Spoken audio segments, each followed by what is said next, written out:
Today on the Onward podcast, we have Tom Westall. This guy's a legend.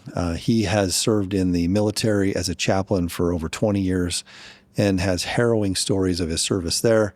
He then founded Operation Military Blessings here in Idaho, coming up on their 30-year anniversary. They have a ginormous impact on those serving, especially in the first and second years of service, those who need help from others. And this guy has created this whole thing right here in Idaho that serves military families here in Idaho, the United States, and around the world. It's going to be so fun to catch up with him and to hear about Operation Military Blessings and all the great things he's doing. Tom Westall.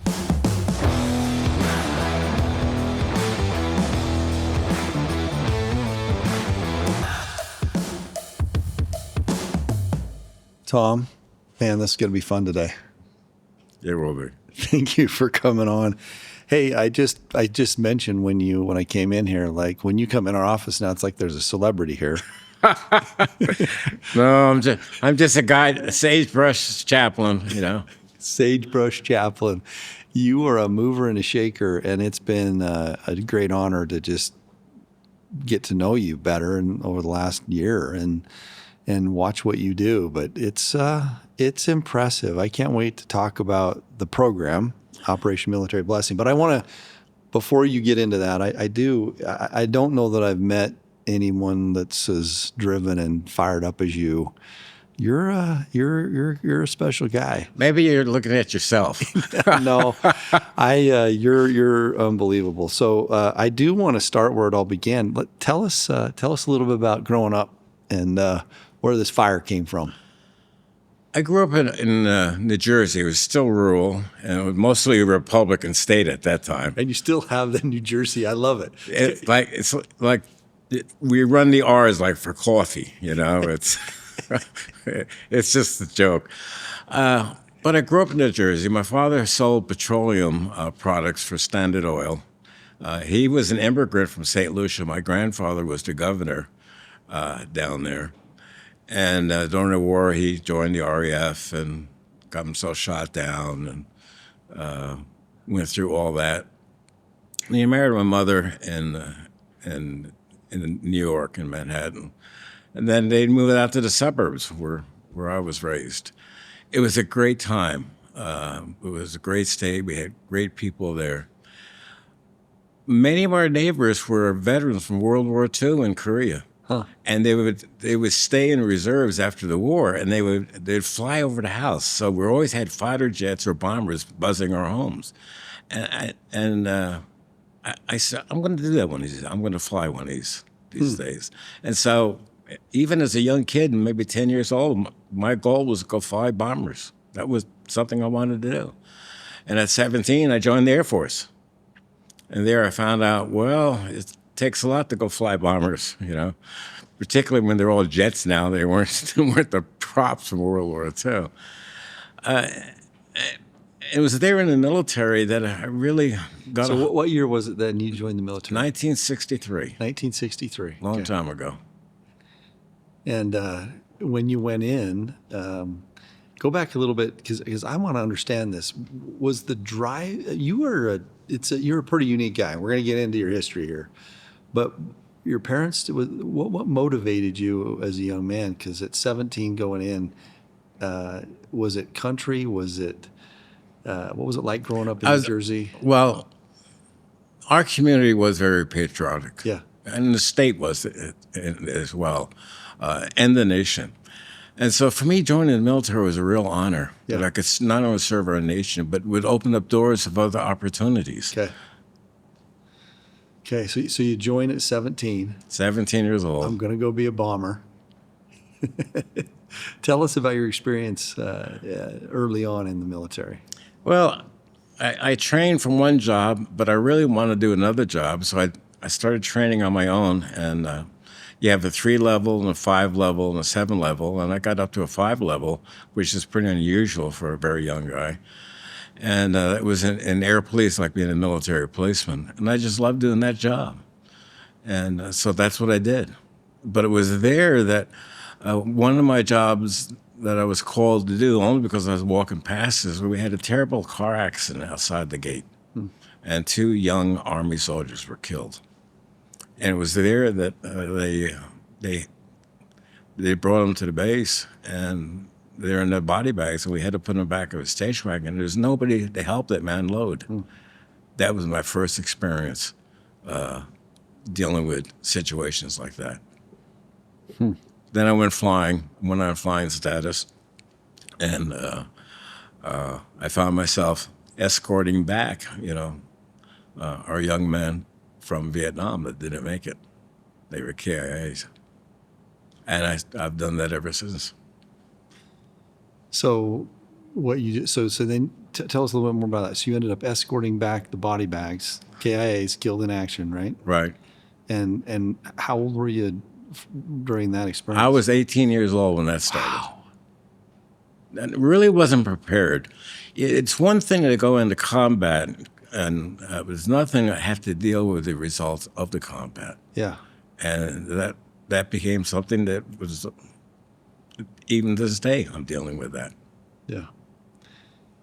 And you did it for years, right? I mean, 24 years. 24 years. Ultimately, I'm going to start with the end in mind here, become a chaplain, and this becomes your mission in life, is comforting and helping others in the military for 24 years. A legacy of service, Tom. I mean, you are always quick to deflect to others, but an absolute legacy of service. What was that like, helping so many people, and how many body bags over those years, and how many deaths and tragedies were you part of? This is not exaggerating, but we're talking about thousands. Yeah. About thousands. One of my assignments was at Dover Air Force Base. And there's that East Coast mortuary affairs. And so anybody who died on active duty was brought to Dover, and an autopsy would be performed, casketed, and then turned over to the family or sent to another state for burial. That was a very challenging assignment. I signed in on the base on about the first week in September. I was on leave, and they asked me to come off of leave. There had been an accident in Gander, Newfoundland. Now, the 101st Airborne was redeploying from peacekeeping duty, and 247 men died in that crash up in Gander, Newfoundland, and I was in charge of that recovery operation. Wow. Thousands.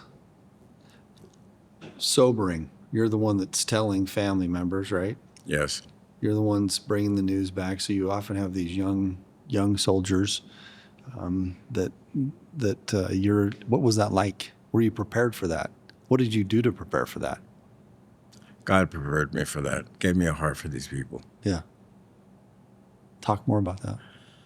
Well, when I became a Christian, and I was raised in a family where my father was one faith, my mother was another faith, and they agreed that, I'd be raised in an Episcopal church, and, twice a year I'd go whether needed or not, one of those type of deals. And then one day I realized, there is a God out there. And I asked him to come into my heart. And then I became a Christian that day, and he just changed my life. And he really had changed to the point is he saw where he was taking me and back into the military to do some of these things that I did. How important is faith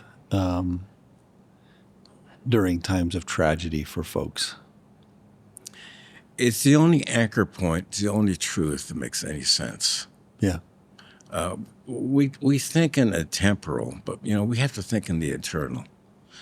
And to tell somebody that, particularly if you know a lot about them, enough about them, where their loved one is, yeah, or providing comfort, when you don't have that information. But faith is everything. I mean, it's our foundation of our lives. I was reading somewhere. I don't know. It's been busy days the last few days, but I was reading something that said life is a journey on a ship, and death is that ship just goes over that horizon. It's still there. It's always part of you. Death is a interesting thing we face in life. I don't know you can prepare for it because it's so final. And there's a lot of, there's grief that goes with that. And I can imagine, we've had a couple tragedies in our family with young folks. It's just different. It's always hard, but when you have someone that lives a full life and you kind of celebrate that life, but with younger people, that life is ahead of them. There's an added measure of tragedy, and just loss and sorrow and grief. But that was your life, was dealing with, it was all on that front end. Young people, so much promise, so much. Well, some of these young people were my age. Yeah. And here I am caring for the families, making notifications, but realizing that they were my age. It was quite an experience. How did you, you said God prepared you for it. You had a heart for it. What were those conversations like? As soon as you knock on the door and meet the family, they know. You drive up with a commander and a mortuary affairs or another staff officer with a check form, and they don't know what to do. They never really done much of that, and they always say, "Chaplain, help us." And I would take over and sit down. And I would listen. They would cry, and I would just listen to them, and I'd provide comfort where I can, because at that moment, they're in shock. They're hearing very little. But what happens is you build their relationships there. They come back the next day and day after that, as they come to accept what really had taken place.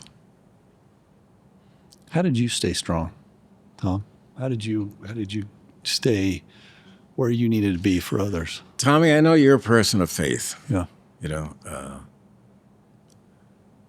You stay strong by reading the scriptures. Yeah. God speaks to us through the Word of God. Faith comes by hearing, hearing the Word of Christ. I mean, that's the whole beginning point there. I was telling Dirk Kempthorne, which you had on this morning, one of the greatest books I ever I read, was a book called The People Heart by Gary Collins. He was a professor of mine back in my seminary. And Gary says, that was just a simple little book. I said, no, but it was very profound. Because in the book, he talks about in Romans 12:15, rejoice with those who rejoice and to weep with those who weep. It's all relational. Yeah. And so as God has worked my heart, prepares me, I'm ready. I have things to say to people where other people are at loss. The scriptures speak today. Yeah, I mean, I'm just sitting here listening to you that, comfort those and stand in need and comfort, mourn those that mourn, right? As you weep with them and show empathy towards them, is there a greater gift we can give another on this earth than being there during their time of greatest needs and being able to comfort them? Tom, it's a big deal. I mean, I'm humbled to be around you when I am, because I know your history. And wow. It's powerful. Being there when everybody else leaves. Talk more about that, because that's often the case all the time when, in our church, I was able to serve, and there is the phenomenon that happens immediately after a death where everyone comes together. And there is an outpouring of love and compassion, and then it is often the next day and the next day when they find themselves alone and facing the reality of a loss. That's when you really do the work, right? Right. If you're going to rejoice and then weep with them, as scriptures teach us, you got to be there. Yeah. Nice words are fine, but the action's what's really important. There's a little verse in the scriptures, in the epistles, says, I'll show you my faith by my works. We're not talking about salvation. We're talking about, because of my faith, I'll show you what I do. I had a mentor once tell me, if you ever say, hey, just let me know if I can do anything for you, that you ought to just stop in your tracks and not say that, and instead do. That's right. Yeah, right. You talk about someone that's going through something. It's go back over, take them a loaf of bread, go say hello, go call them, text them, whatever. But it's not asking, hey, can I do anything for you? Because you know what the answer will be there. They won't call, they won't ask. It's the doing, right? I had a number of chaplains work for me my last assignment down at Shepherd Air Force Base. And one of the first things I said is, look, I don't want to see you in your office. I want you out there with the troops. I want you out there. If you're going to intervene, be there at the times of crisis, they have to know you. And the only way they know you is being involved with you. And as you build a relationship, particularly when they're going through let's say a wife or a husband that have lost their loved one, you build that relationship so next week, the next month, the next year. And to this day, I hear from quite a few people that I worked with in years in the military. And it's because of relationships. And that's what's really important in this world. Yeah, I'm thinking as you're talking, the other advice early on, and I got as a young man is, wear out your jeans where your knees are from praying, but then almost as important to that as well, wear out the soles of your shoes in the service of others, right? I can't help but remember I was assigned to the base at RAF Lakenheath in England, and the commander was a friend of mine, and he came through the chapel, and I just happened to greet him in the hallway. And he said, Tom, you need a new set of trousers. We wore the blue uniform then. Unlike today, when people wear the fatigues, the combat fatigues. He says, they're all, look at your knees. I said, yeah. He said, why do you polish there? I says, I'm a chaplain. And he still didn't get it. I said, well, first thing I do in the office, I get down on my knees and I pray. He thought, he says, no, don't buy new trousers. Stay on your knees. Powerful story. So is there anything else you can share from 24 years of service to our country, to the families, anything? There's a lot of folks. I think we live in a very patriotic town. I'm really proud of the way we respect and honor those who serve here. But many people haven't served. Many people may not even have immediate family members that serve.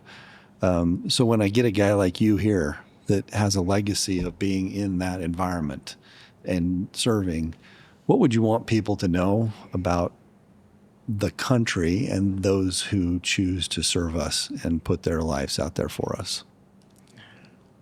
It's the showing of respect.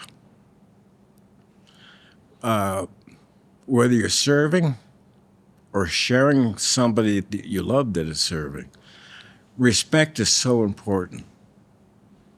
And the word respect, we get the word trust from. We have to trust individuals in the military, but we have to respect the high calling of where they are, because they are high calling. How many are asked to lay their life down? Not many. When you go in the military, that can be a real possibility. Wow. Talk about your move to Idaho and how you got. Tell us a little bit more biography here. 1988, when I guess it was well before. It was 1996. I came back to Idaho. I came here originally in '79, and Air Force decided to invite me to go to different bases for a number of years. So I came back, and I was retired from active duty at that point. And a number of us were just meeting, for coffee. We were heard about somebody who had some financial problems, so we just reached into our pockets and helped that young soldier out.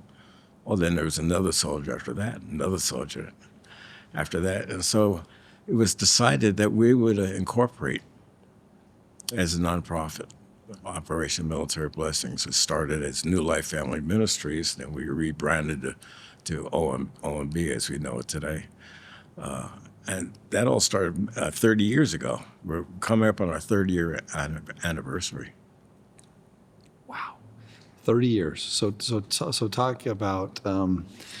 I know we're going to get into this pretty deeply, Tom, but talk about Operation. So for those that are either watching or following along at home, it's Operation Military Blessings with an S.org.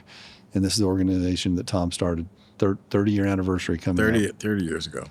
And, as I have become more acquainted with it, Tom, what you do is truly God's work for these families. So I'll let you tell the story, but it's unbelievable. We're looking right now here on your website, but tell us a little bit about the journey. Well, we started off, as I say, helping some young soldiers here in Idaho. And then people said, what else could we do? Well, we can do a toy drive.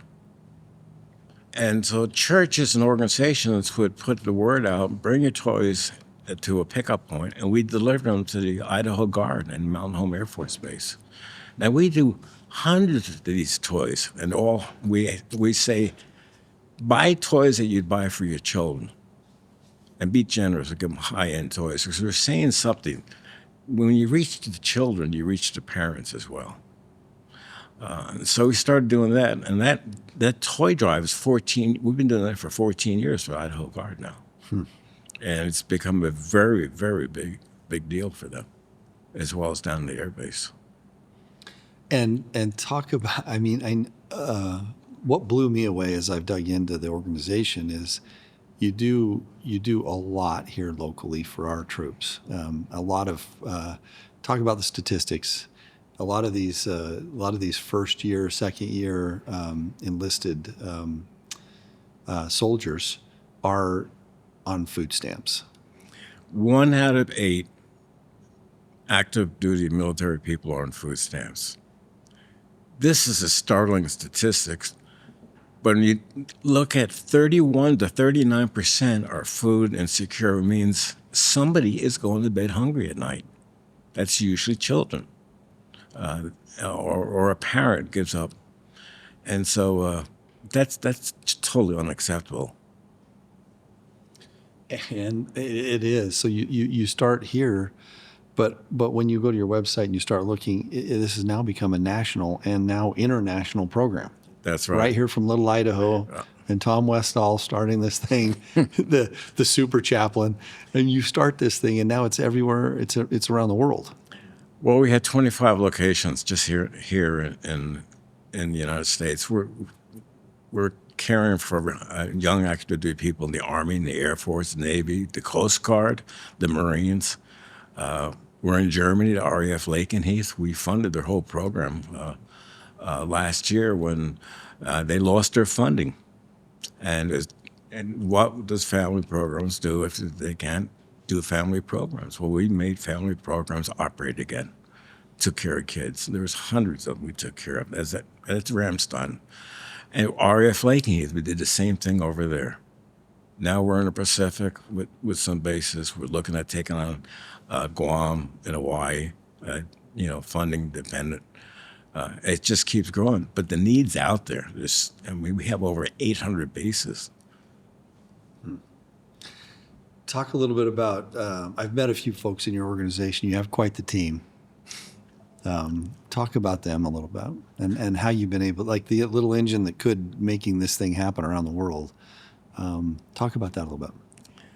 We do have a great team, but more than that, we're all friends together. We all believe what we're doing. General Saylor is the retired adjutant general from the Idaho Guard. He's our chairman of the board. I've known him for years. We have Dick Turner, another general that's on our board. We have a local pastor, Jim Harris from Heritage Bible Church, on our board. Ike Sweezy, which is a retired major, a pilot, a 104 and 111 pilot, combat pilot. Then we have Chuck Winder. You know Chuck. Wonderful, wonderful human being. Just retired president of the Idaho Senate. He brings a whole nother element into our board. And remember, our board is more than the decision making. They are the boots on the ground. They're doing the work. I feel so honored just to care for that. We have Dirk Kempthorne on the board, former governor. I've known Dirk since he's been a mayor. And so I called him up and I said, Dirk, I'd like to see you come on our board. And he was in Washington at the time. He said, Tom, I don't have a lot of time. I said, well, I don't like meetings. I just send emails out and the guys run with it. Yeah, all right. So for a man that didn't want to get too involved, other than maybe lend his name because his good friend asked him to, he's more involved than all of us. Yeah. I mean, you can't shut him off. We have Mike Borner from Mission 17, another great man. We have Tom Wilford, ran the Albertsons Foundation for years. He's on our board. We have the past president of Blue Cross, and now we have the current president, Paul Zerlo. He's on our board. And so we have some pretty distinguished people, respected within the community, but respected outside the community as well. It's just a fantastic organization. I want to talk about a few of the initiatives that you have. The National Military Disaster Relief. Talk a little bit about that. Just about everybody knows about FEMA. But what happens on a military base is not like what happens in the private sector. They don't have too many funds for national disasters. Last year with the hurricanes in North Carolina, we helped those in the North Carolina National Guard that had lost. And then Florida got hit twice, not once, but twice. We had this one family that their home was 9 feet underwater. It took them weeks living in hotels, and after their benefits was exhausted. And so we were paying hotel bills because they had no place to stay. And we found out that this one family had 2 disabled children. We had to take care of them as well. And so we got into the disaster relief for military members. They're out there helping the civilian community, and at the same time, they've lost a lot themselves as well. We bought so much food last year that people would fill their refrigerators up and only lose their electric again and lose all their food. So we'd have to help them out. Powerful. How about I'm gonna go through these. The Endowment Fund for Military Health and Wellness is another big one. That is an exciting program. That's something that I really put my heart into. Most people who have private insurance, their benefits cover a lot of this, but for TRICARE and for a lot of benefits are not covered for disadvantaged, disabled children. Very specifically, therapeutic helmets for kids. TRICARE does not pay for, nor does the private insurance here in Idaho. We do that. Now, each helmet's a little over $1,000, and they'll go through 3 helmets like that in about a 2-year period. And so we try to help them out with that. Or if they have special remedial education, we help them out with grants so they can go to school. So anybody with disabled or a disadvantaged child, they know what the needs are out there. And sometimes those resources helping them meet those needs can be tough. We try to be there for them. I love it. I haven't heard this. I can't wait to hear the story from you. But on your website, Matthew, can you scroll down? Robert Comstock. So I went to an event. I spoke at one of your events, and he was there. And so there's an interview here with Robert Comstock, and he has started this new. So Robert Comstock, incredible story. A Boise guy who is an international clothing designer, very, very famous guy who is a international, again, recognized designer, but he's part of the program now, and he has this line of clothing. You tell the story, but I can't wait to see how this plays out. I think it was 2 years ago. He was invited to come to the fundraiser. And I didn't know anything about a Robert Comstock. I didn't know anything. I had heard about his clothing sales, but I didn't know anything about him. And so he comes that evening, and he's a pretty commanding individual. He has a head of hair that I had when I was 17 years old. He's a handsome guy, Tom. And he sat there, and I get a call in the morning. It's 7 o'clock in the morning by Dirk Kempthorne. He says, Robert just called me, and at 4 o'clock in the morning, he wants to get together. He wants to be able to help out. I said, when's you want to meet? Now. So, all right, let's go. So we met at a restaurant, and he says, I really want to do something for these young soldiers and these airmen, these Marines, to come up with a clothing line. And so I said, well, let's take a look see whether we can put this product line in our exchanges. Now, he spent one whole year with his whole staff filling out, completing the application process, going through the things that are sometimes pretty annoying, but you gotta get through that. Now we are approved to sell this clothing line in the United States to all Army and Air Force exchanges, and those profits that come from there, a very large percentage of them, are going to stay at that base. And so let's say Mississippi, we come up with so many thousands of dollars in profit. That'll stay in family programs at that base in our structured program under the banner of Operation Military Blessings. And to see the clothing he's designed, it's also very cool and fashionable. So the idea is that he designed all this for the military bases, gets sold there, the dollars stay there. It's genius. I think it's going to be also popular everywhere because of who he is and what he's designed and how it's going to go. It's just an incredible story. Well, he's been talking to CEOs from Dillard's and some of the other organs, and they all want to be a part of this. Yeah.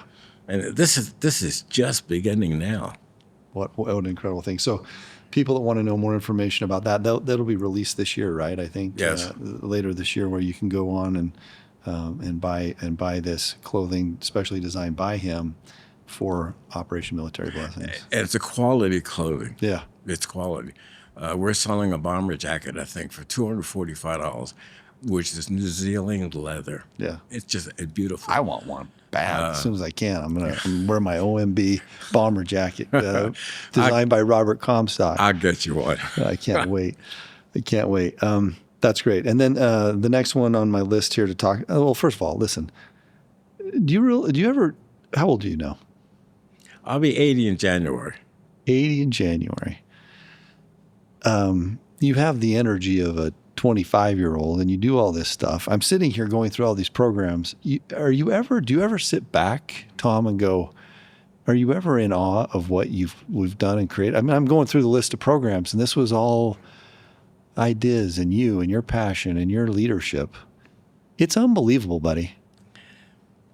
Well, I do sit back and I reflect, but I realize this is something that God's done. Yeah. I am not that smart. I am not that talented, but God has it all together. And but I'd be a willing tool. And I've sat back many times and see the hand of God doing things that I don't see initially. I see it come about. Yeah. Yeah, just listening to the humility and the deflection of what man does to God and giving proper credit where it's due. You're a pretty incredible guy. All right, next one, Operation Babies, Bottles, and Diapers. One that I was able to just help in a teeny bit with. So tell us the problem and then what we're trying to do to fix this. One of our basic programs is to give these commissary and Visa gift cards, food cards, Albertsons or Winco, to these people in need. Then we found out we give them a $100 gift card that a bag of diapers is like $53. Formula, $50 some odd. Baby wipes, $35.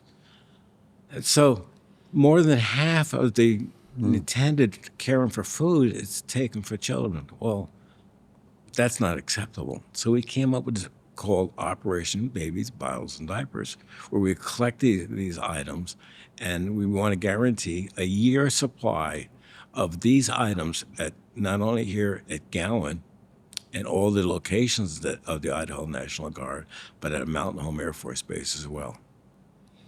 So this is a way for anyone listening today, again, there's information on the website, but you can make a donation directly to the program. On PayPal. I totally forgot one thing. Early on, when I was young and probably a little naive and just wanted to make a difference, I got involved in a lot of organizations, and they were great organizations. Don't get me wrong. I'm not going to call any of them out because some of them were national organizations with very, very good people. And it wasn't until I got on the boards and kind of dug into the finances, and I'd say, now, how many of these dollars stay here was a question you'd ask. So, because we're raising money from, and there's nothing wrong with national organizations either. We need to do both, but it's always nice when the dollars we spend or donate stay in the community where we're really affecting the families and our neighbors around us. And then the second thing is you look at administrative overhead, right? And I won't mention the organization I was involved in, but one day I saw the finance, and I'm like, well, wait a minute. We have to get a mountain of donations every year just to cover our staff. Talk a little bit about your organization and how much every dollar that is raised in Idaho stays in Idaho. Yeah, there is no exception. 100%. If a corporation says we have designated any place of need in the nation or the world, then it goes into the general fund. We don't pay any salaries. This is the part that nobody on the board gets anything. I don't get paid. I live on my military retirement and my Social Security, and that's enough. I've lived a certain lifestyle, and I'm not going to change that because I'm very comfortable where I am. But it was brought up a couple of years ago by General Saylor. I said, we need to start paying you. And I said, I won't accept it. And I said, if you keep that up, I'm going to resign. So again, for listeners that are considering where to put their donations, 100% here and no overhead. It's crazy.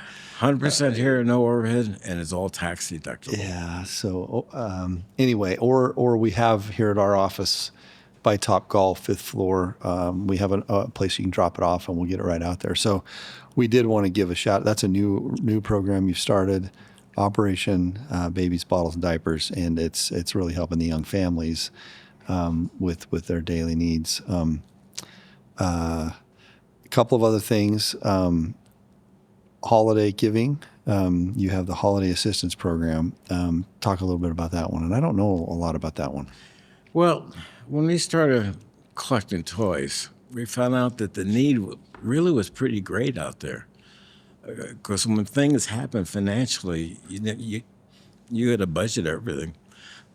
And sometimes Christmas is kind of thin at Thanksgiving. There was a year in which the need was great, and we helped out. And this one mother and wife said, "We wouldn't have had a Christmas without LMB. Not only the toys for the children, but we give them a full meal for Christmas. There's a 25-pound turkey in there. There's milk in there. There's potatoes. There's butters. There's vegetables. There's everything." Wow. Well, our time has gone. I want to give you a chance here at the end to say a few things, but I knew this would go fast. Again, Tom, since the day I met you, I don't know that one can fully appreciate in an hour on a podcast what you do every day. You got so much energy, and again, when you get here, it's like a celebrity's in the office because you're a ball of goodness. And I want to get the word out for this organization in the Valley because I'm very proud of what you've done as a Idaho organization around the world and the impact you're making. And I think that there's a lot of good people out there that can give and help you out. But to give you kind of the final word here,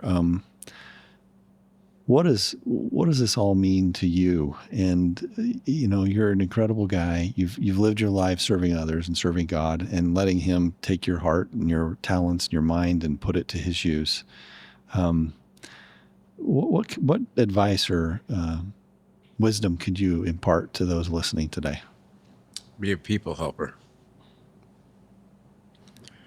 We're in a society that's pretty angry. And we need to tell them about hope. We need to tell them about we care. There are individuals that aren't angry, that want to come alongside and help you with a particular burden. To be there. Yeah. To be there. It's Christian love, right? It's modeling the Savior, right? That's right. It gets down to that. It's kindness, it's love, it's charity. Well, the adage is charity is one thing. We want to give you a helping hand up. Yeah. Well, that's what we do. And it's structured to the military, the very junior grades, E1 through E4, that are on welfare, that are going to food banks and the things. We're helping them meet those needs where they can serve with dignity. Can you imagine going to combat knowing that your family's on food stamps or had to go into food? That's unacceptable. We make that difference. And how about our listeners who we're speaking to today make a difference? Go onto our website, Operation Military Blessings, that's with an S.org. And there's a site where you can go to and pay online. And remember, you can designate that money to say right here in Idaho, or if you wanted to go around the world, say so. That's amazing. I want to thank you for what you do. I want to learn a quick story because I can only imagine the impact you've had on thousands of people in your lifetime. But after I gave that talk last year, you gave me a present at the end of it, and it was a Bible, and you said, I don't know how many of those you've given away, but you said, I don't know if it was hundreds or thousands. I've given away. We've given away 5,500 of those Bibles. And these are $39 Bibles. I mean, it's the best, the MacArthur Study Bible, the best study Bible that's ever been done. This year, our goal is to give away 7,000. Wow. Now, that's a sister organization. Now, OMB is caring for the needs of the soldiers, airmen, Marines. Then we have a sister organization that's completely funded by itself called Operation New Life. We give away these Bibles to the military. All our military academies get hundreds of these Bibles every year from us. The General Officer Corps, they get a nice inscribed Bible with their name on it. We sent one to our Secretary of Defense, the President, former President as well. I was in special operations for a long time, part of the Rapid Deployment Force. Fort Bragg gets all our Bibles from us. Fort Benning has received Bibles from us. That's the Airborne training. They want 3,500 Bibles. They have a young chaplain who's so excited what he's doing. He said, I'll give a Bible to everybody who comes to my chapel. I said, how much is that? We have 3,500 on the Sunday.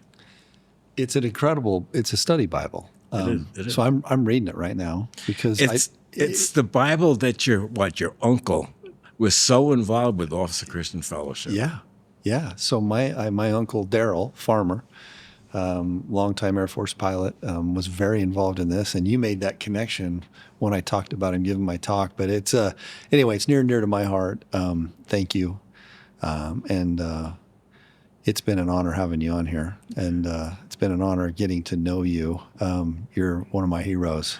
No, it's been my honor. Well, you're the best. You're the best of the best, and I would encourage anyone listening to look up Operation Military Blessings with an S.org and check out Tom. Give him a call. Get your organization involved. 100% of those dollars stay here with Idaho families. You are an unbelievable guy. Thank you for your inspiration, your leadership. You're a pillar of this community, and it's an honor having you on today. Thank you for inviting me, Tom. Tommy. Thanks, everybody.